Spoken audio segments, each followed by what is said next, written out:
శాంతి భద్రతలు చాలా ముఖ్యం. ఏ దేశంలో శాంతి భద్రతలు ఉంటాయో, ఏ దేశంలో ప్రజలు ప్రశాంతంగా నిద్రపోగలుగుతారో,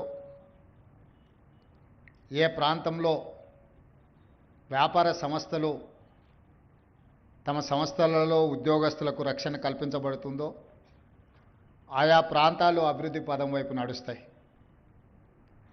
ఈనాడు తెలంగాణ రాష్ట్రము దేశానికే ఆదర్శంగా నిలబడి ప్రపంచ స్థాయి పెట్టుబడులను ఆకర్షించగలిగి మేము అధికారం చేపట్టిన 16 నెలల్లో విదేశీ పెట్టుబడులను దాదాపుగా 2,28,000 కోట్ల రూపాయల పెట్టుబడులను తెలంగాణ రాష్ట్రానికి ఆకర్షించగలిగినామంటే తెలంగాణ రాష్ట్రంలో శాంతి భద్రతలు 100% ప్రపంచ స్థాయిలో పోటీపడి అమలు చేస్తున్నాం. కాబట్టి ఈరోజు ప్రపంచ దిగ్గజ కంపెనీలైన అమెజాన్ లాంటి కంపెనీలు 60,000 కోట్ల రూపాయలు మన రాష్ట్రంలో పెట్టుబడులు పెట్టినాయి. ఈరోజు ఐటీ సంస్థలైనా ఫార్మా సంస్థలైనా విదేశాల నుంచి మన రాష్ట్రంలో పెట్టుబడులు పెడుతున్నారు అని అంటే ఈ రాష్ట్రం ప్రశాంతంగా, ఈ రాష్ట్రంలో శాంతి భద్రతలు ఉన్నాయి కాబట్టే ఆయా సంస్థలు మన రాష్ట్రంలో పెట్టుబడులు పెట్టినాయి. మరి ఈరోజు ఈ రాష్ట్రం ప్రశాంతంగా ఉండడానికి కారణం మా పోలీస్ శాఖ అని చెప్పి నేను గర్వంగా చెప్తున్నాను. దేశ సరిహద్దుల్లో దేశ భద్రతను కాపాడే సైనికులు ఏ విధంగా అయితే ఈ దేశాన్ని రక్షిస్తున్నారో, రాష్ట్రంలో ఉండే అంతర్గత శాంతి భద్రతలను తెలంగాణ రాష్ట్ర ప్రభుత్వంలో పనిచేస్తున్న హోంగార్డు నుంచి మొదలు పెడితే డీజీపీ వరకు దాదాపు 90,000 మంది సిబ్బంది 4 కోట్ల తెలంగాణ ప్రజల్ని కంటికి రెప్పలా కాపాడుతున్నారు. పోలీసు ఉద్యోగం అనేది కత్తి మీద సాము లాంటిది. 23 గంటల 59 నిమిషాలు మీరు అప్రమత్తంగా ఉన్నా, ఒక్క నిమిషం కనుమూసి తెరిచేంత నిర్లక్ష్యం వహించినా కూడా జరగరాని అవాంతరాలు ఏదైనా జరిగితే మొత్తం పోలీస్ వ్యవస్థకే చెడ్డ పేరు వచ్చే విధంగా చర్చ జరుగుద్ది. ఎంత మీరు నిబద్ధతతో, ఎంత కష్టంతో పనిచేసినా ఎక్కడో ఒక దగ్గర పోలీసులు విమర్శను ఎదుర్కొంటూనే ఉంటారు. దానికి 1%, 2% మన శాఖలోనూ ఉన్న సిబ్బంది నిర్లక్ష్యమో, అవగాహన లోపం వల్ల జరిగే చర్చలే అప్పుడప్పుడు పోలీసు సిబ్బంది మీద కొంత అనుమానాలను రేకెత్తించడానికి అవకాశం ఉన్నది. కానీ అలాంటి అనుమానాలు, అక్కడక్కడ జరిగే అవమానాలను కూడా దిగమింగుకొని ఉద్యోగ ధర్మంలో, విధి నిర్వహణలో పోలీసులు 100% కష్టిస్తున్నారు. కాబట్టే ఈరోజు ప్రశాంతంగా తెలంగాణ రాష్ట్రం ఉన్నది అని చెప్పి నేను రాష్ట్ర ముఖ్యమంత్రిగా హోంశాఖ నా ఆధ్వర్యంలోనే ఉంది ఈరోజు నేను అధికారికంగా చెప్పగలుగుతున్నా. అందుకే ఈరోజు రాష్ట్ర ప్రభుత్వ విధి నిర్వహణలో ఉన్న ఐపీఎస్ అధికారులు ఏదైనా దుర్ఘటన కానీ అనుకోని సంఘటనలో మరణిస్తే వారిని ఆదుకోవడానికి 2 కోట్ల రూపాయలు ఐపీఎస్ అధికారులకు ఏదైనా జరగరాని సంఘటన జరిగితే ఆదుకోవడానికి నేను వచ్చిన తర్వాత 2 కోట్ల రూపాయల కుటుంబానికి ఇవ్వాలి అని ఈరోజు మనం నిర్ణయం తీసుకున్నాం. అడిషనల్ ఎస్పీ, డిఎస్పీ స్థాయి అధికారులకు ఏదైనా జరిగితే 1.5 కోటి ఇవ్వాలి అని, అదేవిధంగా మిగతా సిబ్బందికి కూడా మనం ఏ ప్రాణ నష్టం జరిగినా, అనుకోకుండా ఏదైనా అవాంతరాలు జరిగి అంగవైకల్యం వచ్చినా శాశ్వతంగా కుటుంబాలను ఆదుకోవడానికి ఈరోజు తెలంగాణ రాష్ట్ర ప్రభుత్వం ప్రణాళికలను సిద్ధం చేసింది. ఏ సంఘటన జరగకూడదు, అందరూ బాగుండాలనే ఆలోచన, అనుకోకుండా ఏదైనా జరిగినప్పుడు ఆ కుటుంబాలను ఆదుకోవాలి, మానవత్వంతో, మానవీయ కోణంలో మనం నిర్ణయాలు తీసుకోవాలని నేను వచ్చిన తర్వాత సమీక్ష చేసి నిర్ణయాలను తీసుకోవడం జరిగింది. ఇదే కాకుండా ఈరోజు విధి నిర్వహణలో అన్ని శాఖలకు సంబంధించిన సిబ్బంది ఉదయం 10 గంటలకు ఆఫీస్కి వస్తే సాయంత్రం 5 గంటలకు, 6 గంటలకు, 7 గంటల లోపల ఇంటికి చేరుకుంటారు. తమ కుటుంబ సభ్యులను, తల్లిదండ్రులను, భార్య బిడ్డలనే కాదు, తమ పిల్లలు ఎక్కడ చదువుకుంటున్నారో, ఎలాంటి చదువులు నేర్చుకుంటున్నారో, అవసరమైన పాఠశాలల్లో కాలేజీల్లో వాళ్ళ చదువులకు తల్లిదండ్రులు సమయాన్ని కేటాయించి వాళ్ళ పిల్లలను చదివించుకోవడానికి అవకాశం ఉంది. కానీ పోలీస్ శాఖ పోలీస్ సిబ్బంది తమ కుటుంబ యోగక్షేమాల మీద తమ పిల్లల చదువుల మీద దృష్టి పెట్టలేనంత సమయాన్ని ప్రజాసేవలోనే కేటాయిస్తున్నారు. ప్రభుత్వ ఉద్యోగస్తుల్లో 24 గంటలలో 18 గంటలు నిరంతరం పనిచేసే శాఖ ఏదైనా ఉన్నది అనంటే అది పోలీస్ శాఖనే. అయినా వాళ్ళకి ఇవ్వాల్సినంత గుర్తింపు రావాల్సినంత గౌరవంలో కొంత లోపం ఉన్నది. వాళ్ళు నిరంతరం పనిచేసిన వాళ్ళ కుటుంబ సభ్యులు వాళ్ళ పిల్లల చదువుల మీద ప్రత్యేకమైన శ్రద్ధ చూపించడానికి తల్లిదండ్రులకు అవకాశం లేదు. అందుకే మన ప్రభుత్వం వచ్చిన తర్వాత మీ జీతభత్యాలు, మీ ఉద్యోగ నియామకాలు, మీ రిటైర్మెంట్ బెనిఫిట్స్నే కాదు, మీ పిల్లల భవిష్యత్ కోసం యంగ్ ఇండియా పోలీస్ స్కూల్ని మనం ఈరోజు స్టార్ట్ చేసుకున్నాం. దేశంలోనే ఆదర్శంగా నిలబడాలి. హోంగార్డు నుంచి డీజీపీ వరకు మీ పిల్లల చదువులు కార్పొరేట్ విద్యలో కార్పొరేట్ సంస్థలతో పోటీ పడే విధంగా తీర్చిదిద్దాలి అని మంచిర్యాలలో అత్యంత ఖరీదైన ప్రాంతం ఇన్ఫోసిస్, మైక్రోసాఫ్ట్ లాంటి దిగ్గజాలైన ఐటీ కంపెనీలు ఎక్కడైతే ఉన్నాయో 50 ఎకరాల స్థలం ఈరోజు మీ పోలీస్ స్కూల్ కోసం కేటాయించి ఒక కార్పొరేట్ లెవెల్ విద్యను మీకు అందించడానికి రాష్ట్ర ప్రభుత్వం తీసుకొని ఈ అకాడమిక్ ఇయర్లోనే ఈసారి అడ్మిషన్లను మొదలుపెట్టినాం. నేనే స్వయంగా వెళ్ళి ఆ స్కూల్ ప్రారంభోత్సవ కార్యక్రమంలో పాల్గొన్నాం. ఈరోజు సివి ఆనంద్ గారు ఇతర ఉన్నతాధికారులు అందరూ కూడా ప్రత్యేకంగా దాన్ని పర్యవేక్షిస్తున్నారు. ఎందుకు అనంటే ఎవరమైనా ప్రజాప్రతినిధులమైనా పోలీసు అధికారులైనా ప్రభుత్వ సిబ్బంది అయినా మనం ఏమి చేసినా మన పిల్లల భవిష్యత్తు కోసం వాళ్ళకు ఒక మంచి సమాజంలో గౌరవాన్ని, మంచి విద్యను, ఉద్యోగాన్ని, ఒక సత్ప్రవర్తన కలిగిన పౌరులుగా తీర్చిదిద్దాలనేదే మన ఆలోచన. మనం ఎంత కష్టపడ్డా, మనం ఎంత కృషి చేసినా చివరికి మన ఆలోచన, మన విధానము మన పిల్లల యొక్క భవిష్యత్తే. మరి ఈరోజు పోలీస్ సిబ్బంది పూర్తి సమయాన్ని శాంతి భద్రతలను కాపాడంలో ప్రజా జీవితంలో పెట్టినప్పుడు వాళ్ళ పిల్లల కోసం ఒక మంచి విద్యా విధానాన్ని తీసుకురావాలనే ఈరోజు రాష్ట్ర ప్రభుత్వం యంగ్ ఇండియా పోలీస్ స్కూల్ని స్టార్ట్ చేసుకున్నాం. మనం నేషనల్ డిఫెన్స్ అకాడమీ ఎన్డీఏలో చదువుకున్న వాళ్ళు గర్వంగా మేము ఎన్డీఏ స్కూల్లో చదువుకున్నామంటారు. సైనిక్ స్కూల్లో చదువుకున్న వాళ్ళు ఈరోజు మేము సైనిక్ స్కూల్ స్టూడెంట్ అని వాళ్ళు చెప్పుకుంటున్నారు. హెచ్పిఎస్ స్కూల్లో చదువుకున్న వాళ్ళు ఈరోజు మేము హెచ్పిఎస్ అని చెప్పుకుంటున్నారు.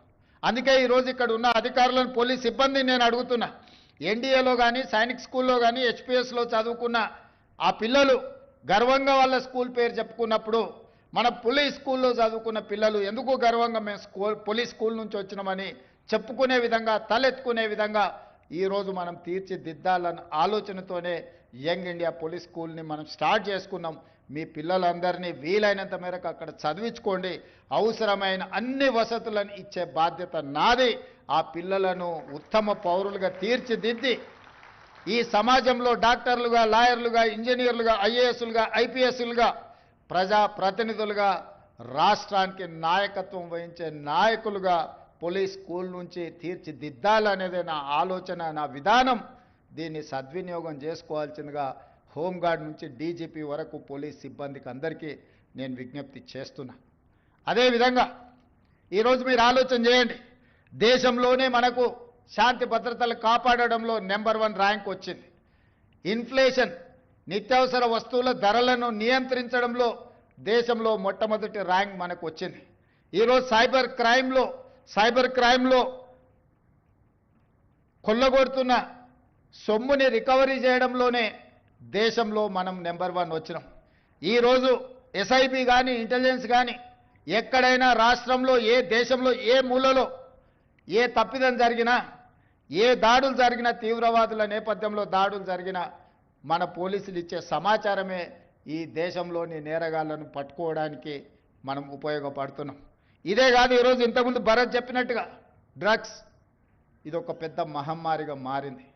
ఇవాళ ఏదో శ్రీమంతుల పిల్లలే కాదు, మధ్యతరగతి, దిగువ తరగతి పిల్లలు కూడా డ్రగ్స్లో కొకైన్ కానీ, గంజాయి కానీ, ఇతర మాదక ద్రవ్యాలు అత్యధికంగా వినియోగిస్తున్నారు. ఎక్కడోనో పబ్బులలోనో లేకపోతే కాలేజీల్లో కాదు, ఈరోజు ఈ విష సంస్కృతి పాఠశాలలకు కూడా విస్తరించింది. అందుకే ఈరోజు తెలంగాణ రాష్ట్ర ప్రభుత్వం డ్రగ్స్ వినియోగించే వాళ్ళను, డ్రగ్స్ సరఫరా చేసే వాళ్ళను, డ్రగ్స్ను అమ్మే వాళ్ళని అందరిని కూడా ఉక్కుపాదంతో తొక్కాలి అని ఈరోజు డ్రగ్స్ నియంత్రించడానికి ఒక ప్రత్యేక విభాగాన్ని ఏర్పాటు చేయడం కాకుండా ఆ విభాగంలో పనిచేస్తున్న సిబ్బందికి 30% అదనంగా జీత భత్యాలు ఇచ్చి ప్రోత్సహించి ఈరోజు ఈ సమాజానికి చీడ పురుగుగా మారి భవిష్యత్ తరాలను నిర్వీర్యం చేసే డ్రగ్స్ మీద ఈరోజు ఉక్కుపాదం మోపుతున్నాం. అదేవిధంగా సైబర్ క్రైమ్, ఒకప్పుడు దొంగతనాలు చేయాలన్నా, దోపిడీ చేయాలన్నా దొంగలు మన ఇంటికి రావాలి, మన తలుపులో మన కిటికీలో పగలగొట్టాలి, మన త్రిజోరీలు ఓపెన్ చేసి తీసుకెళ్ళాలి. ఇప్పుడు నేరం మారింది, స్వరూపం మారింది. మన ఇంట్లో మన జేబులో ఉండే సెల్ ఫోనే వాడు త్రిజోరీని పగలగొట్టినట్టుగా మన లోపలికి వచ్చి ఎక్కడనో కూర్చొని పక్క ఊర్లోనో పక్క దేశంలోనో కూర్చొని డైరెక్ట్గా మన ఖజానాలకు వచ్చి దొంగతనం చేస్తున్నాడు. ఒకప్పుడు దొంగతనం చేయాలంటే చాలా కష్టమైన పని. తలుపులు బద్దలు కొట్టాలి, లేకపోతే ఇంట్లో ఉన్న వాళ్ళ తలలు పగల కొడితే కానీ దొంగతనం చేసే అవకాశం ఉండేది కాదు దొంగలకు. ఈరోజు ఏమీ లేదు, నీ జేబులో ఉన్న సెల్ ఫోన్లకు ఒకసారి దూరితే చాలు నీ దగ్గర ఉన్న ఖజానాన్ని మొత్తాన్ని కొల్లగొట్టే పరిస్థితులు వచ్చినాయి. నేరం మారింది, నేరగాళ్ళు మారిండ్రు. మరి నేరం మారినప్పుడు, నేరగాళ్ళు మారినప్పుడు, నేర విధానం మారినప్పుడు పోలీసు వ్యవస్థలో కూడా సమూలమైన మార్పులను తీసుకొచ్చి దానికి తగ్గట్టుగా దొంగలకు తగ్గట్టుగా దొంగలను నియంత్రించే విధంగా పోలీసు వ్యవస్థను ఈరోజు తీర్చిదిద్దుకోవాలనే ఈరోజు సైబర్ క్రైమ్ విభాగాన్ని కూడా మనం బలోపేతం చేసినాం. అందుకే ఈరోజు దేశంలో ఎక్కడ ఏది జరిగినా మన సైబర్ క్రైమ్ డిపార్ట్మెంట్ ఈరోజు దేశానికి ఆదర్శంగా నిలబడే విధంగా ఈరోజు నేరగాళ్ళను పట్టుకునే ప్రయత్నం చేస్తున్నాం. కానీ ఇది ఏదో ఒక రోజు ఒక గంట పనిచేస్తే కాదు, నిరంతరం 24 గంటలు అప్రమత్తంగా ఉండాలి. డ్రగ్స్ విషయంలో, సైబర్ క్రైమ్ విషయంలో ఈరోజు పోలీసులు ఇంకా నైపుణ్యాన్ని నేర్చుకోవాల్సిన అవసరం ఉన్నది. నేరం జరిగిన తర్వాత పట్టుకోవడం కాదు, నేరం జరగకుండా నియంత్రించాల్సిన బాధ్యత కూడా మన మీదనే ఉన్నది. నేరం జరిగిన తర్వాత పట్టుకోవడం కంటే నేరం జరగకుండా నియంత్రించడంలోనే మనం విజయం సాధించాల్సిన అవసరం ఉన్నది. ఆ దిశగా మన పోలీస్ వ్యవస్థను మన అధునాతనీకరించుకోవడమే కాకుండా దీన్ని అభివృద్ధి చేసుకోవాలి. సాంకేతిక నైపుణ్యాన్ని మనం సాధించుకోవాల్సిన అవసరం ఉంది. ఆ దిశగా పోలీసు ఉన్నతాధికారుల నుంచి హోంగార్డ్ వరకు సేవలు అందించాలి. ఈరోజు ఆ విధంగా విధి నిర్వహణలో అద్భుతంగా ఎవరైతే పనిచేసిండ్రో ఆ సిబ్బందిని అందరిని కూడా సన్మానించడం అనేది, మనందరం వాళ్ళని గుర్తించడము, ఈ రాష్ట్ర ప్రభుత్వం ఈ పోలీస్ శాఖ మొత్తం మీకు అండగా నిలబడుతుంది, మిమ్మల్ని వెన్ను తడుతుంది, మీరు చేసిన మంచి పనిని అభినందిస్తుందని సందేశాన్ని ఇవ్వడం కోసమే ఈరోజు ప్రత్యేకంగా నేను ఈ కార్యక్రమంలో పాల్గొన్నాను. ఎందుకంటే ఈ ప్రభుత్వంలో పనిచేసే ప్రతి ఉద్యోగిని గౌరవించాల్సిన బాధ్యత, వాళ్ళ హక్కులను కాపాడవలసిన బాధ్యత ఈ తెలంగాణ రాష్ట్ర ముఖ్యమంత్రిగా నా మీద ఉన్నది. అందుకే ఈరోజు ఈ కుటుంబాలను అన్నిటిని కలుసుకొని పోలీస్ శాఖను ప్రత్యేక దృష్టితో చూస్తాం, మీ సమస్యల్ని పరిష్కరిస్తామని తెలియజేయడమే ఈరోజు ఈ ప్రభుత్వం యొక్క ముఖ్య ఉద్దేశం. అందుకే ఈ కార్యక్రమంలో మీ ముఖ్యమంత్రిగా నేను పాల్గొనడం జరిగింది. అదేవిధంగా అప్పుడప్పుడు కొన్నిసార్లు పొద్దున్నే పేపర్లు చూడంగానే కొన్ని సర్ప్రైజ్ వార్తలు కనిపిస్తుంటాయి. ఈరోజు ఉదయం పేపర్ తెరవంగానే ఇక సమరమే అని ఒక వార్త చదివిన. ఎవరయ్యా వీళ్ళు, ఏమన్నా మన రాష్ట్రానికి సంబంధించిన వాళ్ళు కాదేమో, ఇంకెవరైనా మన మీద సమరం ప్రకటించారని చదివితే ప్రభుత్వ ఉద్యోగాల సంఘాల నాయకులని కింద పేర్లని చదివిన.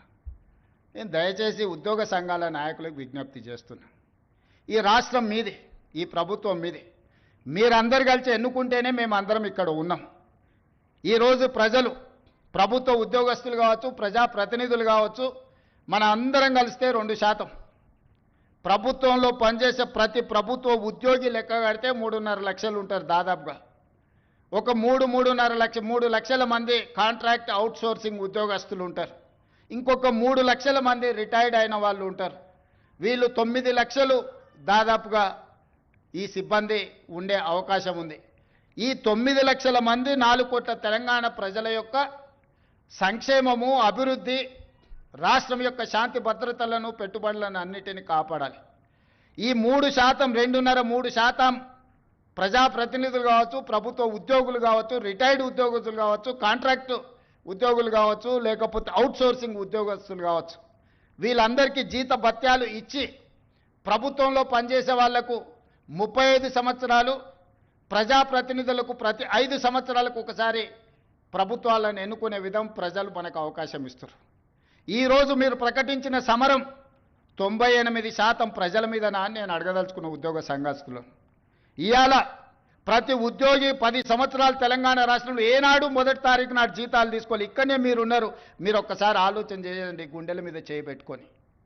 తెలంగాణ రాష్ట్రం ధనిక రాష్ట్రంగా ఏర్పడి 72,000 కోట్ల రూపాయల అప్పు ఆనాడు, ఇప్పుడే నేను రామకృష్ణారావు గారిని అడిగిన, దాదాపుగా 9 సంవత్సరాల నుంచి ఫైనాన్స్ సెక్రటరీగా వారే పనిచేస్తున్నారు. తెలంగాణ రాష్ట్రం వచ్చినప్పుడు మనం కడుతున్న అప్పు అసలు మిత్తి ఎంత అంటే నెలకు 500-600 కోట్ల రూపాయలు సార్. సంవత్సరానికి ఒక 6,000 నుంచి 6,500 కోట్ల రూపాయలు మనం అప్పు కట్టేది తెలంగాణ రాష్ట్రం జూన్ 2, 2014 నాడని రామకృష్ణారావు గారు చెప్పారు. ఇప్పుడు నేను అడిగిన ఇప్పుడెంత కడుతున్నామని అంటే 16 నెలలు, డిసెంబర్ 7, 2023 నుంచి మార్చి 31, 2025 నాటికి 1,52,000 కోట్ల రూపాయల అప్పులు అసలు మిత్తి కట్టినాం సార్. మనం తెచ్చిన అప్పు 1,58,000 కోట్లు. 1,58,000 కోట్లు 16 నెలల్లో మనం అప్పు తెస్తే పోయినైన చేసిన అప్పుకు అసలుకు మిత్తికి కలిపి 1,52,000 కోట్ల రూపాయలు మనం కట్టినాం సార్. తెచ్చిన ఏ ఒక్క రూపాయి కూడా ప్రజా సంక్షేమానికో ప్రభుత్వ ఉద్యోగస్తుల కోసం మేము ఆడలేదు. 8,29,000 కోట్ల రూపాయలు ఆయన పెట్టిపోయిన బకాయిలకు ఈ తెచ్చిన సొమ్మంతా అక్కడనే చెల్లించినాం సార్ అని రామకృష్ణారావు గారు ఈరోజు చీఫ్ సెక్రటరీ గారు నాకు వివరించారు. అదే కాకుండా ఈరోజు ఎంత కడుతున్నాము అని అంటే నెలకు 7,000 కోట్ల రూపాయలు అసలు మిత్తి కట్టాల్సిన పరిస్థితి ఉన్నది సార్. మనం తిన్నా తినకపోయినా అప్పులోనికి మనం 7,000 కోట్ల రూపాయలు ప్రతి నెల కట్టాల్సిందే సార్, తక్కువ అని రామకృష్ణారావు గారు చెప్తారు. తెలంగాణ రాష్ట్రం వచ్చిన రోజు 500 నుంచి 600 కోట్ల రూపాయల ఉన్న అప్పు ఈరోజు రేవంత్ రెడ్డి ముఖ్యమంత్రిగా పదవి చేపట్టిన 16 నెలల్లో 1,52,000 కోట్ల రూపాయలు మొదటి 16 నెలల్లో కట్టినామంటే యావరేజ్గా 9,000 నుంచి 10,000 కోట్ల రూపాయలు ప్రతి నెల అసలు మిత్తి నేను కట్టిన. కట్టుకుంటూ వచ్చినందుకు కొంత అప్పు భారం తగ్గి కొత్త అప్పులు నేను ఎక్కువ చేయకపోవడం వల్ల ఈరోజు 7,000 కోట్ల రూపాయలు ప్రతి నెల నేను కట్టాల్సిందే. ఇదే కాదు, మీ ప్రభుత్వ ఉద్యోగస్తులు 58 ఏళ్ల నుంచి 61 సంవత్సరాలకు మీ పదవీ కాలాన్ని పొడిగించారు.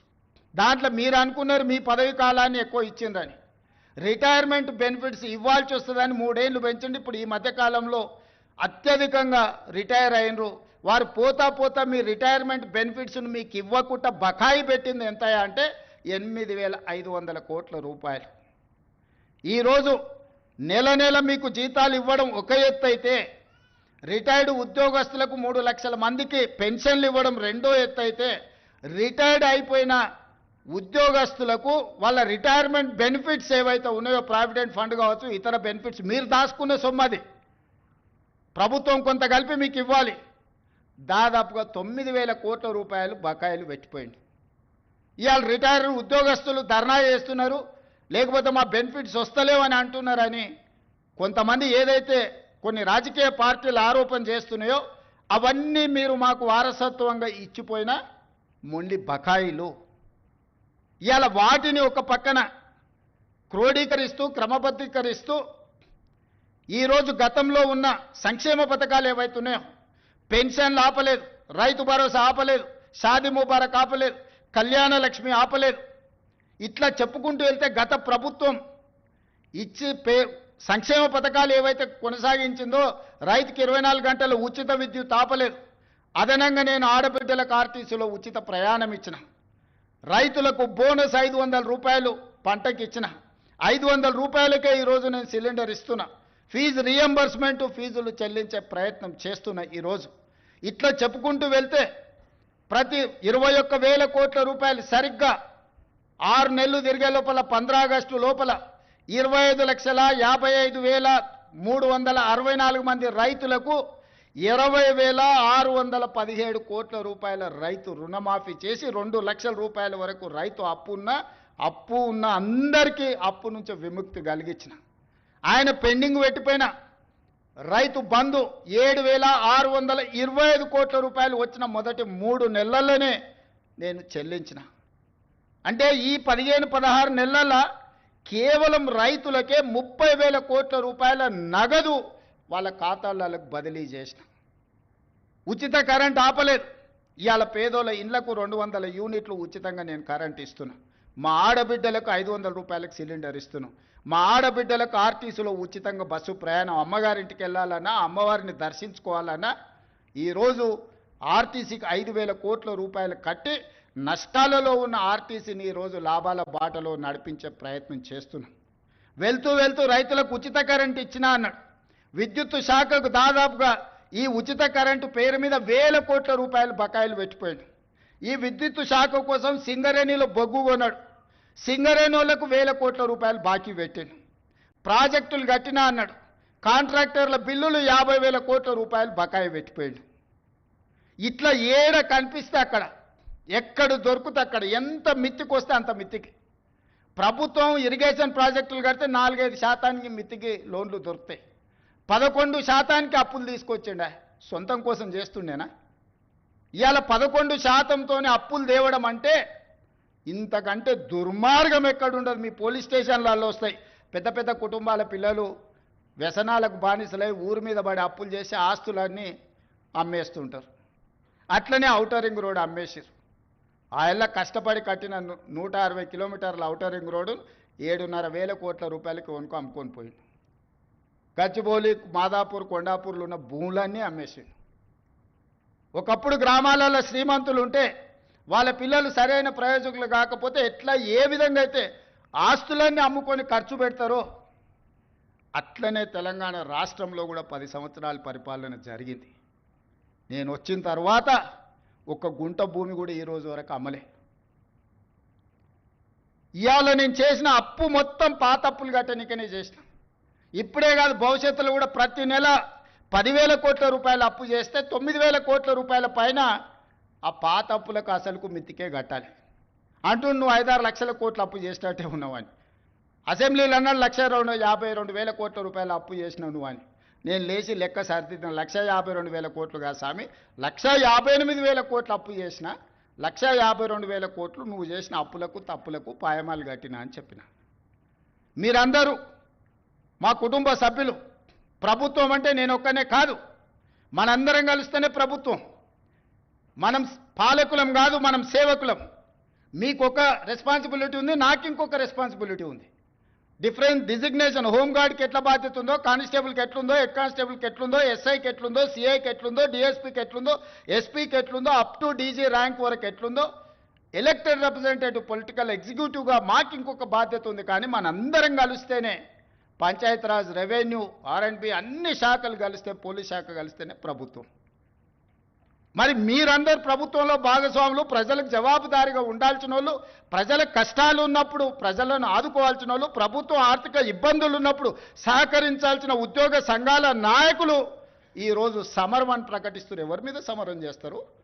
ఎవరిని మీరు ఈరోజు ఎవరిని నిందించదలుచుకున్నారు? ఎవరిని కొట్టదలుచుకున్నారు? ఎవరి మీద మీరు యుద్ధం ప్రకటిస్తున్నారని నేను సంఘాల నాయకులను అడగదలుచుకున్నా. మీకు బాధ్యత లేదా? 35 సంవత్సరాలు ప్రజలు మన జీత భత్యాలు ఇచ్చి రిటైర్ అయిపోయిన తర్వాత మనకు పెన్షన్ కూడా ఇచ్చి మన కుటుంబాలను ఆదుకుంటున్న 98% ప్రజల యొక్క పెన్షన్లు కానీ, రైతు రుణమాఫీ కానీ, రైతు భరోసా కానీ, ఉచిత కరెంటు కానీ, షాదీ ముబారక్ కానీ, కళ్యాణ లక్ష్మి కానీ, ఆర్టీసీలో ఆడబిడ్డలకు ఉచిత ప్రయాణం కానీ, ఇవన్నీ చేయాల్సిన బాధ్యత ప్రభుత్వ ఉద్యోగ సంఘాల నాయకుల మీద లేదా? ప్రజాప్రతినిధుల మీద మాత్రమే ఉన్నదా? మాకే కాదు, మీకు కూడా వాళ్ళే జీత భత్యాలు ఇస్తున్నారు. మీకు ఉద్యోగాలు ఇచ్చింది కూడా ఈ ప్రజలే కదా. మీకు ఉద్యోగాలు ఇచ్చిన వాళ్ళే మాకు ఉద్యోగాలు ఇచ్చారు. మనందరం కలిస్తేనే ప్రభుత్వం. దయచేసి ఉద్యోగ సంఘాల మిత్రులకు, నాయకులకు నేను విజ్ఞప్తి చేస్తున్నా. ఇది ప్రజాప్రభుత్వం, ప్రజల కోసం పనిచేస్తున్న ప్రభుత్వం. ఏదైనా విషయం ఉంటే చర్చించండి, మాట్లాడుకుందాం. ఈరోజు కూడా నేను స్పష్టంగా చెప్తున్న వేదిక మీద నుంచి, ప్రతి నెల ఈ తెలంగాణ రాష్ట్ర ప్రభుత్వానికి వస్తున్న ఆదాయం 18,000 నుంచి 18,500 కోట్లు. కానీ ప్రతి నెల నాకు కనీస అవసరాలు తీర్చడానికి 22,500 కోట్ల రూపాయలు కావాలి. ఈరోజు మీకు ఇచ్చే జీతాలు కానీ, మీ పెన్షన్స్ కానీ, లేకపోతే ఈరోజు సంక్షేమ పథకాలు కానీ రాష్ట్రంలో ఉన్న పనులు చేయడానికి 22,500 కోట్ల రూపాయలు కావాలి. 4,000 కోట్ల రూపాయలు ప్రతి నెల ఆదాయం తక్కువ ఉంది. అప్పుడప్పుడు ఆశా వర్కర్లు అంటుంటారు మా జీతం రాలేదని, ఇంకోసారి అంగన్వాడీ వాళ్ళు అంటుంటారు, ఇంకోసారి అవుట్సోర్సింగ్ వాళ్ళు అంటుంటారు. మా రామకృష్ణారావు గారు మా బట్టి విక్రమార్క గారు చేస్తున్నది ఏంటంటే ఓ నెల ఈయన కాపీ ఆయనకి ఇస్తుండు, ఒక నెల ఈయన కాపీ ఆయనకి ఇస్తుండు, అడ్జస్ట్మెంట్ బడ్జెట్ పద్మనాభం పనులు చేస్తున్నారు. ఉన్నది 18,500 కోట్లే. 18,500 కోట్లల్లో ఈరోజు 7,000 కోట్ల రూపాయలు అప్పుకు పోయింది. 5,000 నుంచి 5,500 కోట్ల రూపాయలు మీ జీత భత్యాలకు పోయింది. 13,000 కోట్లు పోయిన తర్వాత నా చేతిలో మిగులుతున్నది 6,000 కోట్లు నికరంగా. ఈ 6,000 కోట్ల పెన్షన్ ఇవ్వాలన్నా, వృద్ధాప్య పెన్షన్ ఇవ్వాలన్నా, రైతు రుణమాఫీ చేయాలన్నా, రైతు భరోసా ఇవ్వాలన్నా, షాదీ ముబారక్ ఇవ్వాలన్నా, కళ్యాణ లక్ష్మి ఇవ్వాలన్నా, ఫీజు రియంబర్స్మెంట్ కట్టాలన్నా, ఏమేం పథకాలు చేయాలి?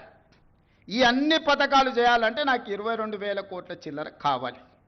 ఈ 18,000 నుంచి 18,500 కోట్లలోనే ప్రతిరోజు కూర్చొని రూపాయి మీ జీత భత్యాలు నెల జీతం వస్తే ఇంటి ఖర్చు ఎంత, పాల ఖర్చు ఎంత, హాస్పిటల్ ఖర్చు ఎంత, పిల్లల ఫీజులు ఎంత, మీరెట్లా ప్రణాళికలు చేసుకుంటున్నారో ఈ రాష్ట్ర ప్రభుత్వాన్ని నడుపుతున్న నేను కూడా అట్లనే ప్రణాళిక వేసుకొని రూపాయి ఎక్కడ ఉంది, ఎక్కడ ఖర్చు పెంచకుండా దుబారా మొత్తం తగ్గించి ముఖ్యమంత్రిగా ఎక్కడికి పోయినా నాకు ప్రత్యేక విమానం తీసుకొని పోవచ్చు. ప్రత్యేక విమానం కాదు కదా, మామూలు విమానంలో కూడా ఎకానమీ టికెట్ కొనుక్కొని పోతున్న, విదేశాలు పోతే కూడా ఫస్ట్ క్లాస్ ఏది కావాలన్నా ముఖ్యమంత్రికి ఆ హోదా ఉంటుంది.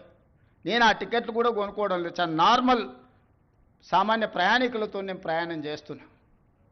ప్రతి దగ్గర మా ఖర్చులను తగ్గించుకొని నియంత్రించుకొని నేను ఎవరికి చెప్పలే ఈరోజు వరకు. ఎందుకు చెప్పలేదంటే అదేదో చెప్పుకుంటే గొప్పలాగా ఉంటే బాధ్యతగా భావించి దుబారా తగ్గించి ప్రజలకు చేయగలిగింది చేసి ప్రభుత్వ ఉద్యోగస్తులకు మొదటి తారీఖు నాడు జీతం ఇవ్వకపోతే ఆ కుటుంబాలు ఎట్లా నడుస్తాయని నేను ముఖ్యమంత్రి పదవి చేపట్టిన నా నుంచి రామకృష్ణారావు ఏది ఏమైనా అక్కడ సూర్యుడు ఇక్కడ మొలిచినా మొదటి తారీఖు నాడు మన ఉద్యోగస్తులకు జీతాలు ఇవ్వాలని ఈ 16 నెలలు మీకు జీతాలు ఇచ్చిన మీరే కదా ప్రత్యక్ష సాక్షి.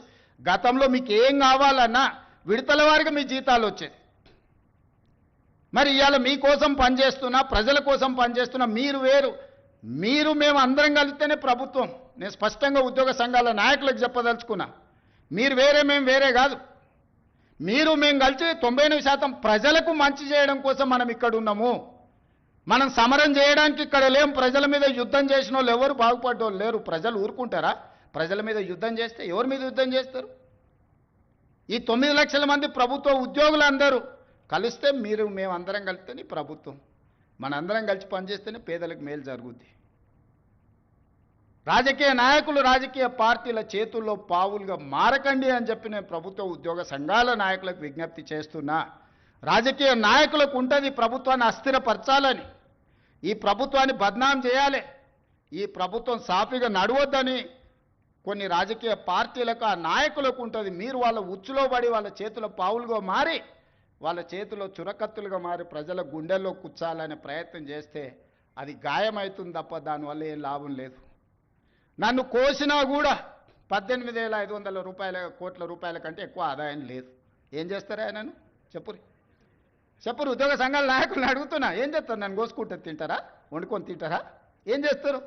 లేదు, ఉన్నదే 18,500 కోట్లు. ఎట్లా వంచుదామో చెప్పండి. ఏది ఆపమంటారో చెప్పండి. వృద్ధాప్య పెన్షన్లు ఆపమంటారా? ఉచిత కరెంట్ ఆపమంటారా? షాదీ ముబారక్ ఆపమంటారా? ఏ ఆపమంటారో చెప్పండి. ఏది ఆపుతారో ప్రజలకు చెప్పండి. అయ్యా మీది ఆపేసి మేము బోనసులు తీసుకుంటాం, మేము జీతాలు పెంచుకుంటాం, మేము అన్నీ మేము దినంగా మిగిలితేనే మీకు ఇస్తామని రైతు ప్రజలకు చెప్తా అంటే చెప్పండి. బహిరంగ సభ ఏర్పాటు చేద్దాం, 10 లక్షల మందిని తెస్తా. ఉద్యోగ సంఘాల నాయకులు మాట్లాడండి, మేము ఈ చిట్టి ఇచ్చిన ముఖ్యమంత్రికి దీని ప్రకారం పరిపాలన జరుగుతుంది అనేది ఇదొక మార్గం. లేదంటే 100 రూపాయలు ఉన్న పెట్రోల్ 200 చేద్దామా చెప్పురి. 30 రూపాయలకి ఇచ్చే బియ్యాన్ని 60 రూపాయలు చేద్దామా చెప్పురి. పప్పు ఉప్పు చింతపండు బెల్లం ధరలు 2 చేద్దామా చెప్పురి. ఏది పెంచుదామో చెప్పుండ్రి. ఎక్కడ ధరలు పెంచుదామో చెప్పుండ్రి. ధరలు పెంచకుండా ఉన్న పథకాలను ఆపకుండా కొత్త కోరికలు నెరవేరవు. కొత్త కోరికలు కోరుకొని మనము నిరసనలో, ధర్నాలో, దీక్షలో, బందో చేస్తే ఉన్న వ్యవస్థ కూడా కుప్పగూలుతుంది. ఉన్నది కుప్ప కూల్చుకుంటే ఇంక మళ్ళీ తిరిగి తేరుకోవడానికి కూడా ఇంకేం లేదు. ఇంకో దివాలా రాష్ట్రంగా మనం మారుతాము. ఇవాళ మీరు సమరాలు చేస్తే శాంతి భద్రతలు దెబ్బతింటే పెట్టుబడులు ఆగిపోతాయి. పెట్టుబడులు ఆగిపోతే నిరుద్యోగ యువకులకు ఉద్యోగ అవకాశాలు దొరకవు. విద్యా వ్యవస్థ విద్యా సంవత్సరం వృధా అయిపోద్ది ప్రభుత్వ ఉద్యోగస్తులు సహకరించకపోతే. నేను ఒక్కరిని ఏం చేయగలను? రామకృష్ణారావు లేకపోతే డీజీపీ ఏం చేయగలరు? మేము మిమ్మల్ని కొట్టం తిట్టం, ఉన్నది ప్రజలకు వివరిస్తాం. మిత్రులారా, ఉద్యోగ సంఘాల నాయకులే నేను విజ్ఞప్తి చేస్తున్నా. నాకేమున్నది? నేను ₹1 ఇంటికి తీసుకుపోను. నేను మిగతాలా కాదు, నాకేం అవసరం లేదు. నల్లమల్ల అడవుల నుంచి ఒక చిన్న గ్రామం నుంచి ఈ రాష్ట్రానికి, తెలంగాణ రాష్ట్రానికి ముఖ్యమంత్రి అయినా ఇది ప్రజలు ఇచ్చిన గొప్ప గౌరవం. బతుకున్నంత కాలం ఈ గౌరవం నిలబెట్టడం కోసమే నేను పనిచేస్తా. నాకు వేరే కోరికలు లేవు, వేరే ఆలోచన లేదు, వేరే ఆదాయం అక్కర్లేదు. కానీ బాధ్యతగా వ్యవహరించాల్సిన మనం బాధ్యత మార్చి వ్యవహరిస్తామని అంటే అది తెలంగాణ సమాజానికి తీరని నష్టం జరుగుద్ది. రాష్ట్రం ఆర్థికంగా బాగలేదు, అప్పు పుడతలేదు, అనా పైసా ఎవడు ఇస్తలేడు. ఎవరినైనా కలవడానికి పోతే బ్యాంకర్లు దొంగలను చూసినట్టు చూస్తున్నారు తెలంగాణ రాష్ట్ర ప్రతినిధులను. ఎవడు ఢిల్లీకి పోతే అపాయింట్మెంట్ కూడా ఇస్తలేడు, వీడు వస్తే చెప్పులు కూడా ఎత్తుకుపోతాడేమో అన్నట్టుగా ఆ పరిస్థితి ఉంది దేశం ముందల. అప్పు పుడితే నేను కూడా ఏదో ఒకటి చేసి తెచ్చిచ్చేటను, అప్పు పుట్టట్లేదు. ఎవడు బజార్లో నమ్మడం లేదు. స్వీయ నియంత్రణనే దీనికి పరిష్కారము. ఉన్నంతలో గౌరవంగా సంసారాన్ని నడిపితే బజార్లో ఎవడైనా నమ్ముతాడు. వీధికెక్కి రచ్చ చేసుకుంటే, కుటుంబం పరువు బజార్లో పడేసుకుంటే ఎట్లుంటుందో, ఉద్యోగ సంఘ నాయకులారా, రాష్ట్ర ప్రభుత్వం అనేది మన కుటుంబము. ఈ పరువును బజార్లో మీరు పడేస్తాము అనంటే కుటుంబ పెద్దగా వద్దు అని నేను విజ్ఞప్తి చేస్తున్నా.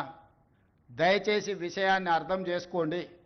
లెక్కలు కావాలంటే మా ఆర్థిక మంత్రికి చెప్తా, లేకపోతే మా చీఫ్ సెక్రటరీకి చెప్తా, వచ్చి కూర్చోండి. అనా పైసతో సహా మీరే లెక్క కట్టండి.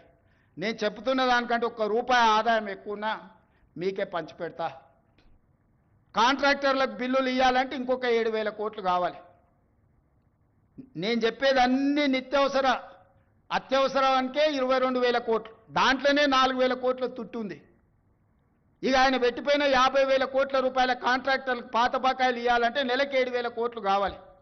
ఇవాళ సాగునీటి ప్రాజెక్టులల్లా 70%, 80%, 90% ప్రాజెక్టులు పూర్తయినే ఉన్నాయి. నెలకు 1,000 కోట్లు సాగునీటి మీద మనం ఖర్చు పెడితే 2 ఏళ్లలో దాదాపుగా 20 లక్షల ఎకరాలకు నీళ్ళు ఇవ్వచ్చు. ఇవాళ రాష్ట్రం మొత్తం నెలకు మొత్తం ఇన్ఫ్రాస్ట్రక్చర్, R&B కావచ్చు, పంచాయతీరాజ్ కావచ్చు, ఇరిగేషన్ కావచ్చు, any other department for development works, I'm not able to spend even 1,000 crores. ప్రతి నెల రాష్ట్రంలో జరుగుతున్న కాంట్రాక్టులు పనులకు బిల్లులు చెల్లించాలంటే 1,000 కోట్లు కూడా దొరకడం లేదు. 1,000 కోట్లు కూడా రావడం లేదు. 600-700 కోట్ల రూపాయలు ఇచ్చి 10 ఏళ్ల నుంచి వెయ్యని రోడ్లు ఊర్లలో ఇవాళ గుంతలు పడ్డాయి. మీరు కష్టపడి కారు కొనుక్కుంటారు, మీరు సైకిల్ మోటార్ కొనుక్కొని ఫ్యామిలీతో పోతుంటే సడన్గా గుంత వస్తే అందులో పడి కింద పడి కాలు ఇరిగిపోతుంది. ఇవాళ చిన్న చిన్న గ్రామాలకు రోడ్లు వేయాలంటే అనా పైసా లేదు. పాత రోడ్ల మీద డాంబర్ వేద్దామంటే కూడా రూపాయి లేదు. రాష్ట్రం మొత్తం ఆర్థికంగా దెబ్బతిని ఉన్నాము. ఒక కుటుంబం విచ్ఛిన్నమైపోయి చిన్నాభిన్నమైపోయి ఆర్థికంగా పూర్తిగా దివాలా తీస్తే ఎట్లుంటుందో తెలంగాణ రాష్ట్ర ప్రభుత్వం యొక్క ఆర్థిక వ్యవస్థ అట్లనే ఉంది. ఎవరికైనా అనుమానం ఉంటే ఉన్న అన్ని లెక్కలు బహిరంగంగా చెప్తా. ఉద్యోగ సంఘాలు అందరు రాండి, ఆర్థిక శాఖ అధికారి దగ్గర కూర్చోండి, ఆర్థిక మంత్రి దగ్గర కూర్చోండి, సహకరించండి. నేను ఇవన్నీ ఎందుకు చెప్తున్నా అంటే మిమ్మల్ని సహకరించమని అడగడానికి చెప్తున్నా. మీరు సమరం చేయడం కోసంగా సమరం చేస్తా అంటే ఎవరు మీరు చేస్తారు? నేను మళ్ళీ చెప్తున్నా, నన్ను కోసినా కూడా ఇంతకంటే ₹1 ఎక్కువ వెళ్ళదు. బజార్లో ఎవడు నమ్మతలేడు. మొత్తం దివాలా తీసింది. 11% మితికి తెస్తాడే, 3-4%కి రావాల్సిన వాడు ఎవడన్నా ₹10 మితికి డైలీ ఫైనాన్స్ తెచ్చుకునేటోడు ఉంటాడు చూడు బజార్లో, అంతకంటే ఎక్కువ అధ్వానంగా అప్పులు తెచ్చిపెట్టిండు ఆయన. హ్యాపీగా పోయి ఫామ్ హౌస్లో దుప్పటి కప్పుకొని పండుకు సావునరా మీ సావు అని. 3 నెలలకు ఒకసారి బయటకు వస్తాడు, తిడతాడు, పోతాడు. అది ఫెయిలు, ఇది ఫెయిలు, ఇది ఫెయిలు, అది ఫెయిల్ అని. ఆయనకేముంది? ఆనందంగా ఉంది. ఆ చెప్పేటప్పుడు ఫేస్లో ఎంత ఆనందంగా అనిపిస్తుంది అంటే, రైతు బంధు ఫెయిల్ అనగానే ఆయన ఫేస్లో ఇట్లా 1000 వోల్టుల బల్బు వెలిగినట్టుంది. ఎవడైనా బాధపడతాడా? అరే ఏదన్నా తప్పు జరిగింది ఎవరికైనా రాలేదంటే బాధతో చెప్తాం మనం. ఫీజు రియంబర్స్మెంట్ చేయలేదంటే అయ్యో పాపం పిల్లలు ఫీజులు కట్టకపోతే ఎట్లా వాళ్ళు చదివి ఎట్లా అని ఒక బాధ ఉంటుంది. జీతభత్యాలు రిటైర్డ్ ఉద్యోగస్తులకు బెనిఫిట్స్ ఇవ్వలేదంటే ఒక కన్సర్న్ ఉంటుంది. అరే నీ అమ్మ ఏందా ఇట్లా అయిపోయిందని. వారి ఫెయిల్ చూడండి, ఫెయిల్ చెప్పేటప్పుడు ఇది ఫెయిల్, ప్రతి ఫెయిల్ వెనకాల ఒక 1000 వోల్టుల బల్బు వెలిగినట్టు వెలుగుతుంది ఆయన ఫేసు. ఏం పైశాచిక ఆనందము! ఈ విధ్వంసం మీరు చేసిందే కదా, ఈ ఆర్థిక విధ్వంసము. 3 లక్షల కోట్ల బడ్జెట్ పెట్టాడు. మరి నువ్వెట్లా ఇవన్నీ హామీలు ఇచ్చినావు అని ఒక ఆయన అడిగాడు. 3 లక్షల కోట్ల అప్పు ఉంది, ప్రతి సంవత్సరం 3 లక్షల కోట్ల ఆదాయం ఉందని బడ్జెట్ పెట్టాడు. 3 లక్షల కోట్ల అప్పు ఉండి 3 లక్షల కోట్ల ఆదాయం ఉంటే ఓసి ఇదెంత సంసారం చక్కదిద్దొచ్చని నేను అనుకున్నాను. తీరా చూస్తే 3 లక్షల కోట్ల ఆదాయం లేదు, ఆదాయం 2 లక్షల కోట్లు ఉంది, అప్పేమో 8 లక్షల కోట్లు ఉంది. ఇక చెప్పురు మీరు అందరు కూడా చదువుకున్న వాళ్ళు ఐఏఎస్లు ఐపీఎస్లు అయినారంటే మీరు కూడా లైఫ్ టైం కష్టపడి మీరు ఎన్నో ఎగ్జామ్స్ రాసి ఇక్కడికి వచ్చిండ్రు. పోలీస్ ఎస్ఐ కావాలంటే కూడా ఎంత చదవాలను నాకు తెలుసు. నాతో చదువుకున్న వాళ్ళు చాలామంది ఎస్ఐలో కానిస్టేబుల్ కూడా అయిన వాళ్ళు అందరు కష్టపడి చదువుకున్న వాళ్ళు నాకు తెలుసు. ఈ పరిస్థితిలో రాష్ట్రం ఉంది. దయచేసి ఉద్యోగ సంఘాల నాయకులకు నేను విజ్ఞప్తి చేస్తున్నా, సమరం కాదు ఇప్పుడు కావాల్సింది, సమయస్ఫూర్తి కావాలి. రాష్ట్రాన్ని ముందుకు నడిపించాలంటే చిత్తశుద్ధి కావాలి, పట్టుదల కావాలి, కష్టం కావాలి. మన రక్తాన్ని చెమటగా మార్చి మనల్ని నమ్ముకున్న 98% ప్రజలకు సేవలు అందించాలి. 35 ఏళ్ళు సర్వీసులో ఆ తర్వాత రిటైర్డ్ అయినా మనం బ్రతకడానికి ప్రజలు కట్టిన పన్నులో నుంచి ప్రభుత్వం పనిచేస్తుంది. ప్రజాప్రతినిధిగా తెలంగాణ రాష్ట్ర ముఖ్యమంత్రిగా నేను జీవితకాలం ఊడిగం చేసినా కూడా తక్కువనే అవుతుంది ప్రజలు ఇచ్చిన అవకాశానికి. ప్రభుత్వం అంటే రేవంత్ రెడ్డి వేరు, ప్రభుత్వ ఉద్యోగస్తులు వేరు కాదు. మేము కలిస్తేనే ప్రభుత్వం. మనం పాలకులం కాదు, మనం సేవకులం. ప్రజలకు సేవ చేయడానికే ఇక్కడ ఉన్నాం. సంఘాల నాయకులారా, కార్మిక సంఘాల నాయకులారా, అది ఆర్టీసీ కావచ్చు, సింగరేణి కావచ్చు, విద్యుత్ కార్మికులు కావచ్చు, ప్రభుత్వ ఉద్యోగస్తులు కావచ్చు, మీకందరికీ నేను విజ్ఞప్తి చేస్తున్నా, సవినయంగా మనవి చేస్తున్నా, మన బాధ్యతలు మనం నిర్వహించుకుందాం. ఈ కొట్లాడి తెచ్చుకున్న తెలంగాణ కోతుల గుంపుకు అప్పచెప్పినట్టు చేసుకోవద్దు. మనం సాధించుకున్న తెలంగాణను మనం అభివృద్ధి పదం వైపు నడిపించుకుందాము. ప్రపంచానికే ఆదర్శంగా నెంబర్ 1గా నిలబడేటట్టు చేద్దాం. కష్టపడుతున్న రోజుకు 18 గంటలు. ఏ రోజైనా డిసెంబర్ 7, 2023 నాడు బాధ్యత తీసుకున్నాక ఈ రోజు వరకు ఒక్క రోజైనా, ఒక్క గంట అయినా నేను సెలవు తీసుకున్నానా మీరు ఆలోచన చేయండి. నాకు జీవితంలో ఏమి లక్ష్యం లేదు. ఈ తెలంగాణ రాష్ట్రం దేశానికే ఆదర్శంగా ఉండాల్సిన తెలంగాణ మోడల్ను, తెలంగాణ రైజింగ్ అని ఈరోజు దేశానికే ఆదర్శంగా నిలబడాలని, తీర్చిదిద్దాలనేదే నా పట్టుదల. వయసు ఉంది, ఓపిక ఉంది, మీతో కలిసి కష్టపడే తత్వం నాకున్నది. నాతో కలిసి రండి, తెలంగాణ రాష్ట్రాన్ని అభివృద్ధి పదం వైపు నడిపిద్దాం. పోలీస్ మిత్రులందరూ కూడా నా విజ్ఞప్తి, మీ కుటుంబాలను ఆదుకునే బాధ్యత నాది. శాంతి భద్రతలు కాపాడండి, డ్రగ్స్ మీద ఉక్కుపాదం పెట్టి తొక్కండి, సైబర్ క్రైమ్లను నియంత్రించండి. మనందరం కలిసి రాష్ట్రాన్ని దేశానికే గొప్పగా తలమానికంగా తీర్చిదిద్దుదామని మీ అందరికీ తెలియజేస్తూ మీ అందరి దగ్గర సెలవు తీసుకుంటున్న మిత్రులారా.